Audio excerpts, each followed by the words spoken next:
your candidate the last election. Do you think IEBC failed? Do you think they did a great job? I had my reservations about the IEBC also, because just looking at the way results were coming out on the presidential election, there are a lot of issues that have got to be answered. I mean, it was impossible to say that that you would increase the votes of another in equal proportions at every other stage. You know, those kind of things. Clearly, there are some concerns around the IEBC, and definitely that particular body, there's some issues that they have to sort out. But whether, in your mind, how do you sort out those issues? But whether it would be through a referendum or not is an issue you can talk about.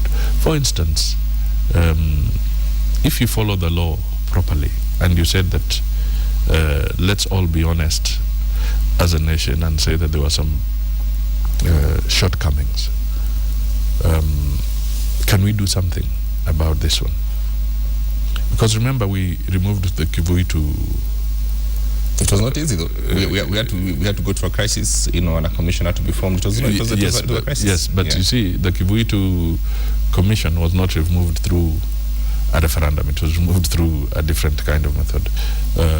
Here, we also have an opportunity to show that some of the commissioners,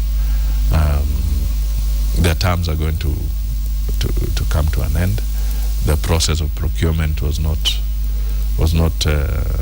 according to what we read, was not okay when it had the equipment. Some of it was working, and in other areas it was not working. All these are serious issues.